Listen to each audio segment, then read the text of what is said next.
Hello guys, welcome to my YouTube channel. तो friends, पिछले video हम लोगों ने वर्णों के बारे में, बहुत महत्वपूर्ण टॉपिकों के बारे में डिस्कस किया। अगर आप लोगों ने वो नहीं देखा है तो ज़रूर देखिएगा फ्रेंड्स, क्योंकि बिना वर्णों के ज्ञान के हम लोग ग्रामर में अच्छी पकड़ नहीं बना सकते हैं फ्रेंड। ठीक है, उसी क्रम में हम लोगों ने आज मात्रा और वर्णों को गिनना सीखेंगे फ्रेंड, क्योंकि जब हम संधि करेंगे उस टाइम पे इनका ज्ञान होना आवश्यक है, और बाद में जब हम छंद पढ़ेंगे उस टाइम पे हमें वर्ण और मात्राओं को गिनना पड़ेगा। ठीक है, तभी हम लोग उनको कर पाते हैं। तो मैंने आपको बताया था जो व्याकरण है वो एक दूसरे से रिलेट है, तो हम सबसे अच्छा जो इसके जड़ होती है फ्रेंड उसको पकड़ते हैं वर्ण को ही हम बहुत अच्छे से, इसलिए हमने वर्णों को बहुत अच्छे डीप से पढ़ा हुआ है फ्रेंड्स। अगर आपने वीडियो नहीं देखे तो प्लेलिस्ट में जाके उनको देख सकते हैं। ठीक है, तो स्टार्ट करते हैं फ्रेंड्स आज हम। ठीक है, मात्रा एवं वर्ण को गिनना कैसे गिना जाता है फ्रेंड्स। ठीक है, तो फ्रेंड्स देखिएगा, सबसे पहले तो हम बात करते हैं मात्रा होती क्या है। ठीक है, मात्रा वर्ण का ही एक रूप, नहीं, स्वर का ही एक रूप होती है फ्रेंड्स। क्या होती है? स्वर का ही एक रूप होती है। इनकी संख्या भी कितनी होती है? 11 होती है। ठीक है, बट अगर हम दृश्य रूप की बात करें तो दृश्य रूप में हमारे पास सिर्फ 10 मात्राएं होती हैं। ध्यान रखिएगा फ्रेंड्स, दृश्य रूप में 10 मात्राएं होती हैं। अब मैंने कहा एक मात्रा कहाँ गायब हो गई फ्रेंड्स? जो एक मात्रा नहीं, जिसको नहीं गिना जाता है फिर वो है अ। ठीक है, इसकी हमारे पास कोई मात्रा नहीं होती है, अ की कोई मात्रा नहीं होती है, बस इसे हम संकेत रूप में ही लिखते हैं फ्रेंड्स। ठीक है, इसी कारण इस अ को क्या बोला जाता है? इस अ को उदासीन स्वर भी बोला जाता है। क्या बोला जाता है? उदासीन स्वर भी बोला जाता है। ठीक है, और इसी अ का हम अवग्रह बना सकते हैं फ्रेंड्स। क्या बना सकते हैं? अवग्रह बना सकते हैं। जब हम अभी व्यंजन संधि पढ़ेंगे आगे, उस टाइम हम अ को इस रूप में लिख सकते हैं। ठीक है, सिर्फ अ को ही हम इस रूप में लिख सकते हैं फ्रेंड्स। तो अगर हम मात्रा की बात करते हैं, स्वरों की मात्रा की बात करते हैं, जब मैं आपको स्वर वर्णों पढ़ा रहा था और जब मैंने स्वर वर्णों का वर्गीकरण आपको बताया था, आपको याद होगा मैंने आपको मात्रा और उच्चारण की दृष्टि से स्वरों का वर्गीकरण आपको बताया था। वो हमारे पास होता है 3 प्रकार का। ठीक है, वो हमारे पास कितने प्रकार का होता है? 3 प्रकार का होता है। ठीक है, कौन कौन से होता है फ्रेंड्स? देखिएगा, सबसे पहले होता है ह्रस्व स्वर। ठीक है, ह्रस्व स्वर। दूसरा होता है हमारे पास दीर्घ स्वर। तीसरा होता है हमारे पास प्लुत स्वर। मैंने इनके बारे में डिटेल में चर्चा की हुई है, अगर आप नहीं देखे हैं तो प्लेलिस्ट में जाके आप उनको देख सकते हैं। ठीक है, ह्रस्व स्वर की बात करते हैं तो ह्रस्व स्वर में ह्रस्व स्वर को एक मात्रिक या लघु स्वर भी कहा जा सकता है। तो इसमें आते थे अ आता था, छोटा ई आता था, छोटा ऊ आता था और री आता था। ये थे हमारे क्या? ह्रस्व स्वर। ठीक है, और जो दीर्घ स्वर थे इसमें आते थे आते थे, और इनकी संख्या 4 होती थी। ठीक है, आता था जो इनकी संख्या 7 होती थी फ्रेंड। ठीक है, बड़ा ई, बड़ा ऊ। ठीक है, फिर ए, आई, ओ और आव होता था फ्रेंड। ठीक है, इनकी संख्या कितनी बताई थी मैंने? 4 होती थी। जो ह्रस्व स्वर होता है फ्रेंड, ध्यान से देखिएगा, जो ह्रस्व स्वर है, ह्रस्व स्वर को 1 से दिखाते हैं, इसकी मात्रा 1 से दिखाते हैं। ठीक है, इसको 1 गिनते हैं। वहीं जो दीर्घ स्वर होते हैं इनको ऐसा आकार से दिखाते हैं जिसको हम 2 गिनते हैं फ्रेंड। इनको हमेशा ध्यान रखिएगा फ्रेंड, ये आगे जब हम छंद पढ़ेंगे उस टाइम पे इनकी बहुत ज़्यादा आवश्यकता पड़ने वाली है। ठीक है, तो आज हम बात करते हैं किसी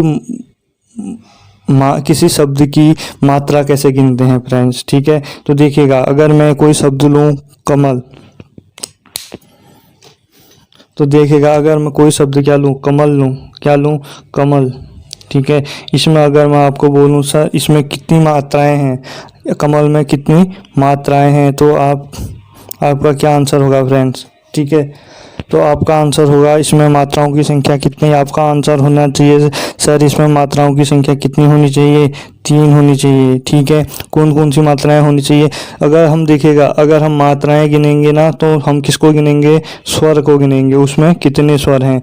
ठीक है, तो देखिएगा, अगर मैं क से स्वर को अलग करता हूँ तो आ जाएगा क। ठीक है, प्लस म से स्वर को अलग करता हूँ ठीक है, प्लस लॉ से स्वर को अलग करता हूँ प्लस तो इसमें स्वरों की संख्या कितनी है फ्रेंड्स देखिएगा, एक और दो और तीन और। तो हमारे पास कमल में कितनी मात्राएं हैं, 3 मात्राएं हैं। तो एक बात ध्यान रखिएगा, अगर हमें किसी शब्द की मात्राएं गिननी है तो हमें किनकी संख्या गिननी पड़ेगी, हमें उनके स्वर की संख्या गिननी पड़ेगी। ठीक है, वहीं अगर मैं आपको कहूँ भाई ये तो नॉर्मल था, अगर मैं आपको कहूँ सर आप कमल में कितने वर्ण हैं, कमल में कितने वर्ण हैं, कमल में वर्ण की संख्या कितनी है, अगर मैं आपको ये पूछूं तो आपका आंसर क्या होगा फ्रेंड्स। ठीक है, अगर मैं आपको बोलूं कमल में कितने वर्ण हैं तो आपने एनालिसिस कर लिया होगा कि कमल में कितने वर्ण हैं, उसका सही आंसर मैं आपको बता, अगर आपका सही आंसर है तो आप बहुत बहुत बधाई के पात्र हैं। अगर आपको कुछ आपको नहीं आ रहा है, गलती आ रहा है तो देख लीजिएगा, आप अगली बार से इसको कभी गलत नहीं करेंगे फ्रेंड्स। तो देखिएगा तो कमल है फ्रेंड्स, अगर मैं इसको अलग अलग करता हूँ तो देखिएगा क प्लस क से मैं क्या कर रहा हूँ फ्रेंड्स, स्वर अलग कर रहा हूँ। ठीक है, मैं अब वर्ण गिन रहा हूँ, यहाँ पर मैं क्या गिन रहा था, मात्राएं गिन रहा था। ठीक है, क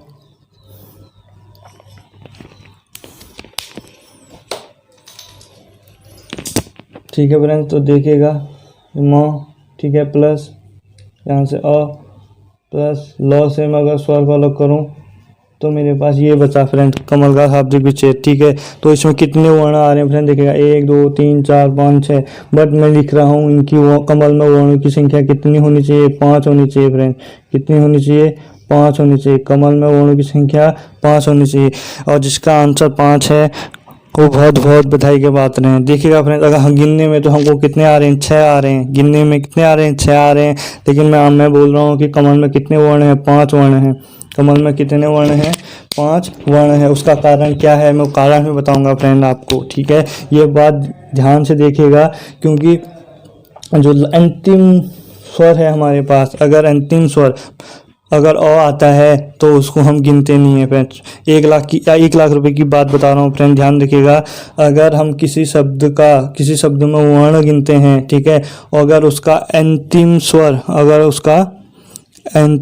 क्या हो, अगर उसका अंतिम स्वर अ हो, अगर किसी शब्द का अंतिम स्वर अ हो तो उस वर्ण को हम नहीं गिनते हैं। ठीक है, उस वर्ण को हम नहीं गिनते हैं फ्रेंड। तभी यहाँ पर कमल में कितने वर्ण हैं, 5 वर्ण हैं। ठीक है, अब एक दूसरा एग्जांपल ले लेते हैं फ्रेंड्स। अगर मैं बात करूँ, ठीक है, अगर मैं बात करूँ शेरनी, ठीक है, देखिएगा अगर मैं बात करूँ शेरनी का, ठीक है, इस शेरनी में कितने वर्ण हैं, इस शेरनी में कितने वर्ण हैं। तो फ्रेंड्स आप खुद से एक बार इसका शाब्दिक विच्छेद करके अपने मन में एनालिसिस कर लीजिएगा कि इसमें कितने वर्ण हैं। ठीक है, तो मैं बता रहा हूँ फ्रेंड्स, देखिएगा इसमें कितने वर्ण हैं। अगर मैं इसका शाब्दिक विच्छेद करूँ तो से धन से, ठीक है, प्लस र के साथ क्या जुड़ा है, और जुड़ेगा, 9 के साथ ई जुड़ेगा। ठीक है, तो इसमें जो शेरनी में वर्णों की संख्या कितनी हो जाएगी, 6 हो जाएगी, क्योंकि जो अंतिम स्वर है वो अ नहीं है, अंतिम स्वर अ नहीं है। तो हम क्या करेंगे, इसको भी गिनेंगे। तो देखिएगा 1 2 3 4 5 6, तो शेरनी में कितने वर्ण हैं, 6 वर्ण हैं फ्रेंड्स। ठीक है, तो ध्यान रखिएगा फ्रेंड्स, आपको क्या करना है, मात्राएं गिनते टाइम जब आपको उसका शाब्दिक विच्छेद करोगे तो आप स्वरों को गिनोगे। ठीक है, बट अगर आप वर्ण की बात करोगे, ठीक है, वर्ण गिनने हैं आपको अगर किसी वर्ण में, तो आप क्या करोगे, सारे सबको गिनोगे, जितने भी आ रहे हैं सबको गिनोगे। लेकिन एक बात आपको ध्यान रखना है, अगर किसी शब्द का अंतिम स्वर, इंपॉर्टेंट देखिएगा फ्रेंड, ठीक है, अगर इंपॉर्टेंट बात बता रहा हूँ, अगर आपका अंतिम स्वर अ आता है, अगर आपका अंतिम स्वर अ आता है, तब आपको अ नहीं गिनना है फ्रेंड्स। जैसे कमल और शेरनी का उदाहरण आपके सामने है फ्रेंड्स। तो फ्रेंड ये था मात्रा को कैसे गिना जाता है। मिलते हैं हम लोग अगले वीडियो में। ये हमारा लास्ट टॉपिक था वर्ण का फ्रेंड्स। ठीक है, कल से हम स्टार्ट करने वाले हैं संधि, ठीक है, जो काफ़ी इम्पोर्टेंट है आगामी एग्जाम के लिए फ्रेंड। ठीक है, 1 या 2 नंबर से उससे पूछा जा सकता है। वर्ण को हमने बहुत डिटेल में पढ़ा है फ्रेंड्स। अगर आपने वो वीडियोस नहीं देखी हैं तो ज़रूर देखिएगा। अगर आप वर्णों को अगर अच्छे से तैयार नहीं करोगे तो ग्रामर में कहीं आगे ग्रामर में आप अच्छे से उसे ग्रहण नहीं कर पाओगे फ्रेंड। तो मिलते हैं हम लोग अगले वीडियो में, तब तक के लिए बाय बाय।